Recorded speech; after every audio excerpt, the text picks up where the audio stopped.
Olá, gente! Dando continuidade ao lançamento de livros do Seminário Internacional Migrações, Territorialidades e Ambiente e 15º Seminário Nacional de Pesquisadores da História das Comunidades Teuto-Brasileiras, a gente vai conversar hoje, então, com o Cristiano Nicolini, que é autor da obra Entre Histórias e Memórias, o pensamento histórico e as narrativas sobre a regionalidade na educação básica do Vale do Taquari, Rio Grande do Sul.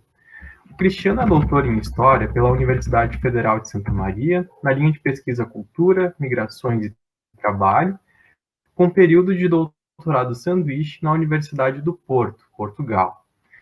Possui mestrado em Desenvolvimento Regional pela Universidade de Santa Cruz do Sul, especialização em História do Brasil, com novas perspectivas em ensino e pesquisa, pela Universidade de Santa Cruz do Sul, e licenciatura em História pela Universidade do Vale do Rio dos Sinos. É professor de estágio supervisionado e didática da História na Faculdade de História da Universidade Federal de Goiás. Tem experiência nas áreas de História e Ensino de História, atuando principalmente nos seguintes temas: narrativas, identidade regional, história regional, educação histórica, história e memória. Então, seja muito bem-vindo, Cristiano. Obrigado, Wellington, pela apresentação. Eu agradeço pelo convite, pela oportunidade de estar aqui conversando com você sobre esse que é meu primeiro livro, né, minha primeira publicação. Então, eu fico aí à disposição para as questões que vocês tiverem sobre a obra. E para começar a nossa conversa, eu gostaria que você contasse um pouco como é que você chegou até o tema central da sua obra, se é uma pesquisa recente, se é algo que vem de mais tempo, como é que foi esse processo? Obrigado, Vanessa. Como um texto que foi produzido durante o doutorado, então, geralmente, o doutorado ele é uma culminância, né, de pesquisas que a gente vem realizando desde a graduação, geralmente é o que acontece. Esse trabalho, nasce em 2005, quando eu começo essa pesquisa mais documental mesmo, com fontes produzidas pelas próprias administrações públicas desses municípios do Vale do Taquari. Esse material que objetiva divulgar as potencialidades turísticas da cidade e que, por sua vez, acabava oferecendo narrativas sobre a história da cidade. Então, eu fui buscar esses indícios. Mais tarde, no mestrado, eu fiz um trabalho de etnografia, onde eu busquei compreender essas manifestações do presente, entrevistando e convivendo com esses sujeitos, mais especificamente na cidade de Estrela. E no doutorado, então, eu reuni esse material, essa pesquisa que vinha já de mais de 10 anos, e voltei para esse espaço de onde surgiu a pergunta, que é a sala de aula, mas com o objetivo de compreender como essas crianças narravam essa história do lugar onde vivem a partir de entrevistas e questionários. E aí eu vou percorrer 36 cidades do Vale do Taquari, fazendo esse trabalho de conversar com um número, representando uma amostra, né, um número de alunos de cada cidade da região, para tentar construir esse mapeamento de ideias históricas de estudantes sobre as narrativas sobre a regionalidade. Sobre o seu aparato metodológico, teórico, fala um pouco mais do que você utilizou, então, para transformar essas entrevistas para o seu livro. Isso, esse foi o ponto que o doutorado acabou contribuindo de uma forma mais precisa, porque até então, esse trabalho de análise de fontes partia basicamente da perspectiva da história cultural, utilizava Chartier, ficava dentro desse campo da historiografia, que eu tive contato, né, a partir do final dos anos 90, na minha graduação, depois até a especialização. No doutorado, eu entro em contato com o grupo do Paraná, do Laboratório de Educação Histórica da Universidade Federal do Paraná, num evento que foi realizado em 2017 na Unila, em Foz do Iguaçu. E lá eu conheço a professora Isabel Barca e outras pesquisadores e pesquisadores de Portugal, com quem eu entrei em contato, e também realizei meu doutorado sanduíche na Universidade do Porto, e pude, então, conhecer melhor essa perspectiva da educação histórica, que, em síntese, busca compreender a partir das narrativas de ideias históricas de estudantes, de jovens e crianças, e também de adultos, né? Mas no meu caso, basicamente, crianças do ensino fundamental, de que forma essas ideias históricas vão se construir. A partir dessa perspectiva, eu percebi que eu poderia interagir com essas crianças, né? Crianças que eu já ouvia há tanto tempo, narrativas que eu ouvia há tanto tempo, mas que agora eu consegui compreender a partir desses referenciais da educação histórica, que privilegia aquela relação de ensino-aprendizagem que a gente costuma estudar no âmbito do ensino de história. Para a educação histórica, a gente inverte esse processo. Não que o ensino não seja importante, pelo contrário, mas a educação histórica parte da aprendizagem, de como está se aprendendo, como as ideias históricas estão se construindo, para a partir dessa compreensão eu trabalhar a questão do ensino, né? Ela inverte esse processo aí. E aí foi muito interessante, porque com a ajuda da professora Isabel Barca, também do professor Jorge Cunha, né, que era meu orientador no Brasil, nós fomos construindo esse instrumental. Ao voltar para o Brasil, eu organizei essa peregrinação, né, pelo Vale do Taquari, revisitando uma região que eu conhecia há tanto tempo, mas que agora eu estava olhando diferente para ela, e visitando diferentes escolas, diferentes realidades, tentando entender como essas crianças do presente interpretam essas narrativas, que ideias históricas elas constroem a partir dos referenciais da educação histórica. E mais especificamente de um dos pensadores que foi, digamos que, incorporado pela educação histórica, que é Jörg Hilsen, né, um teórico alemão que não escreve especificamente para o ensino de história, para a aprendizagem, mas acaba entrando nessa seara ao trabalhar o conceito de consciência histórica, né? Então, juntando esse quadro conceitual e metodológico, eu fui a campo e construí essa análise, então, que se apresenta nesse livro. Pensando na historiografia da sua obra, como você diferencia ela das demais publicações? Ao apresentar essa obra como o primeiro lançamento oficial dessa obra, será nesse evento sobre migração, eu penso que nesse campo do estudo da imigração, da colonização, das identidades que se constroem no Rio Grande do Sul, a obra ela traz, primeiramente, essa perspectiva do estudante, né, as narrativas estudantes, como fonte histórica, porque a educação histórica, nós construímos essa fonte para o estudante, ou seja, eu destaco no livro, na obra, que eu não estou contando a história da migração de outra forma, eu não estou revisando a produção sobre a imigração no Rio Grande do Sul. O que eu faço é, esse território do Vale do Taquari, ele é marcado predominantemente nessas narrativas do turismo, da propaganda, material didático, que eu vinha analisando desde 2005, antes do trabalho de doutorado. Essa questão da identidade, do pertencimento a uma identidade germânica, italiana, sempre foi evidente. Outras identidades, como a negra, indígena e outras migrações que integraram esse território, acabaram ficando no segundo plano. Essas narrativas se constroem principalmente a partir dos anos 80, 90, esse boom do turismo, né, o boom da memória também, que o Nohar fala. Então a intenção foi compreender como essas crianças do presente interpretam essas narrativas, que narrativas elas têm a contar, que ideias históricas elas vêm construindo. Crianças e adolescentes, né, que estão, na maioria, nos seus 14, 15 anos, que já nasceram no século XXI. A intenção era essa, buscar esse objeto, esse recorte, para tentar entender como essas narrativas são influenciadas por essa narrativa hegemônica no território. E aí, no livro, eu apresento, né, essa análise, a própria conclusão da obra vai apresentar esses dados para o leitor. Eu não vou aqui detalhar e antecipar toda a análise de dados, mas é uma análise minuciosa, que foi um processo, ao mesmo tempo, exaustivo, cansativo, mas necessário. Por quê? Novamente, a partir da educação histórica, a partir de referenciais do próprio Jörg Hilsen, é necessário compreender a construção dessa consciência histórica, de como essas crianças e adolescentes pensam historicamente, para, a partir dessas informações, nós conseguirmos construir metodologias, né, propostas de ensino que dialoguem, de fato, com aquilo que você está pensando, não com aquilo que nós idealizamos, pensamos que seria ideal um aluno de 9º ano saber, porque muitas vezes nós partimos desse pressuposto, né?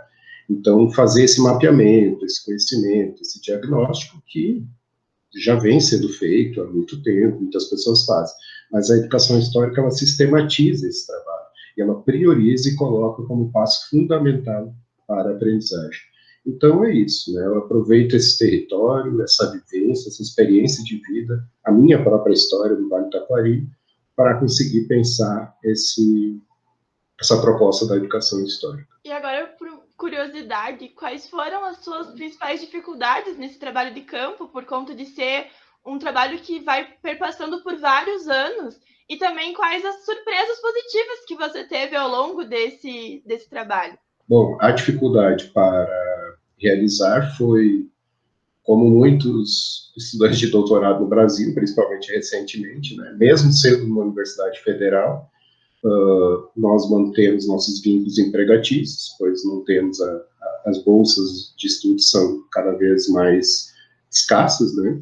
E foi o meu caso, então, eu ingressei nesse doutorado sem a bolsa de estudos, tive a oportunidade de fazer o doutorado sanduíche, mas a realização da pesquisa de campo foi durante a minha experiência profissional. Então, eu tinha que conseguir conciliar, desde questão de transporte. O Vale do Taquari não é uma região bastante extensa, né, de norte a sul, é uma viagem. Então, eu contei com várias ajudas, assim, desde amigos e telefonemas, apoios, caronas. Foi uma experiência antropológica mesmo, que nem estava prevista nessa pesquisa.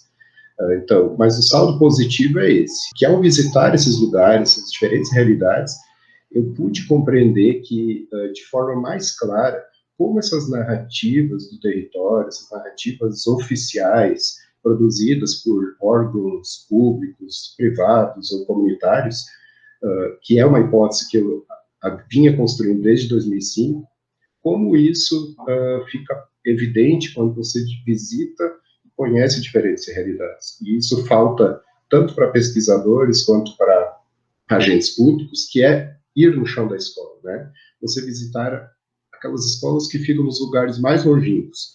Por exemplo, um episódio que me marcou muito foi uma cidade onde eu visitei um nono ano, que era o único nono ano da cidade, onde havia 4 alunos matriculados.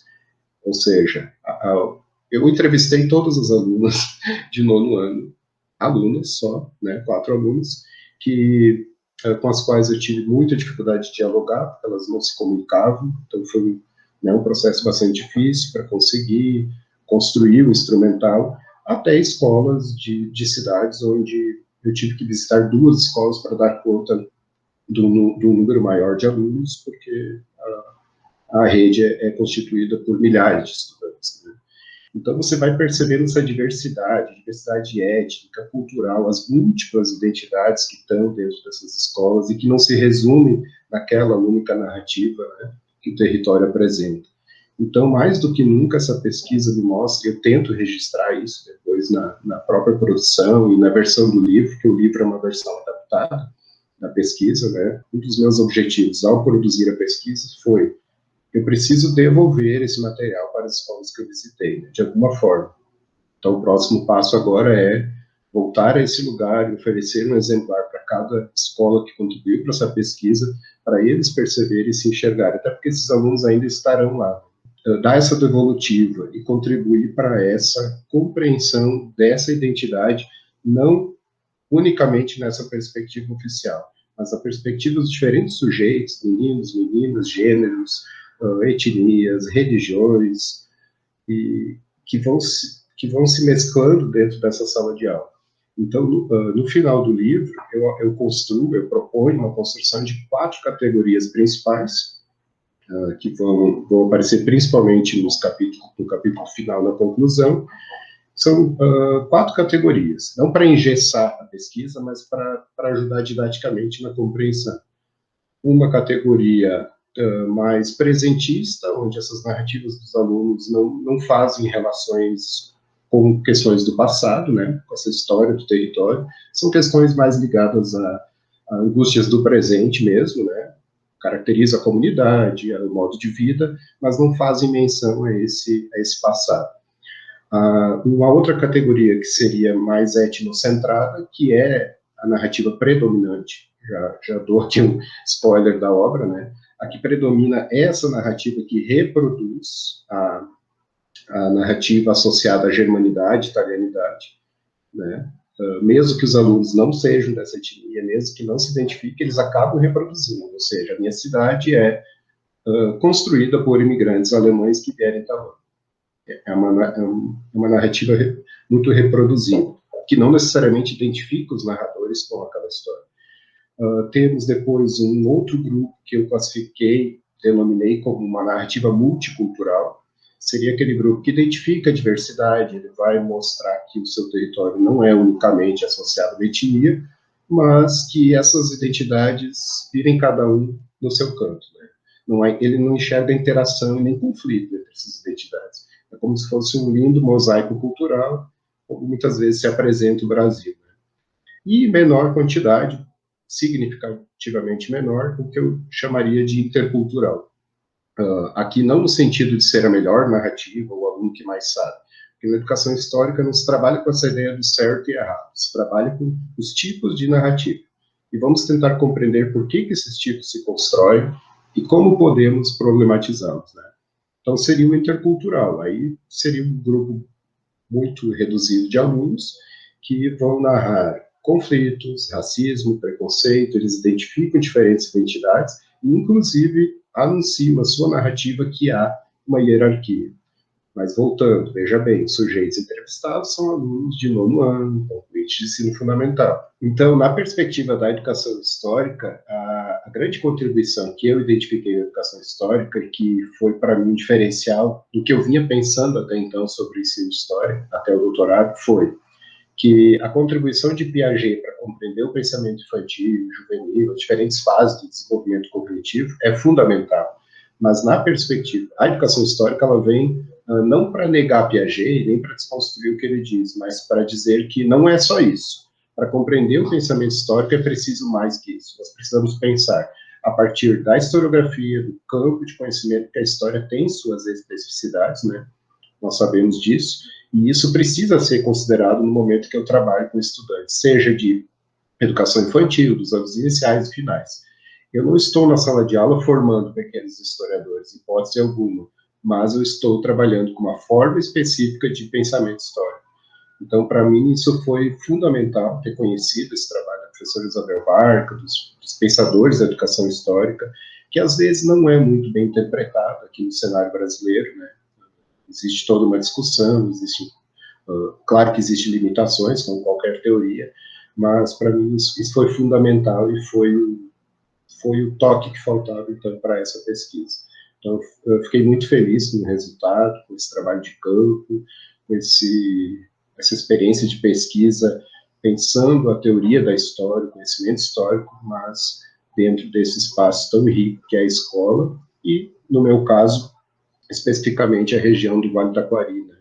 Porque cada região tem a sua própria história, a sua própria construção narrativa, discursiva, e eu acho que o meu trabalho, assim, se alguém me pedisse, né, qual é a grande contribuição, por que eu deveria ler, vale a pena ler, talvez para isso, para incentivar esse tipo de trabalho, esse tipo de olhar sobre a escola, sobre a história, e enxergar esse campo de possibilidades que está aí para a gente construir junto. Tanto historiadores ligados ao ensino de história, quanto a outros ligados a outros campos da história, né? Que pensar a partir de narrativas de estudantes, de crianças, e acompanhar essa construção do conhecimento histórico é algo que pode nos ajudar muito, né, na pesquisa em história. E você pode nos informar onde que se consegue comprar ele, onde ele está disponível, como é que faz? Isso, ele foi lançado nesse mês agora, de meados de abril. Ele está disponível no site, por enquanto, no site da editora Paco Editorial, que é de Jundiaí, em São Paulo. Em breve ele estará também disponível na versão e-book, por enquanto é só a versão física. Esperamos em breve divulgar mais o trabalho e também disponibilizar em outros espaços. Certo, então. Agradecemos novamente, então, por ter escolhido o nosso evento para fazer o lançamento do seu livro. E a gente convida, então, todos os participantes a acessar o link que está na descrição do vídeo para conhecer melhor a obra. Então, tá, gente? Muito obrigado e tchau!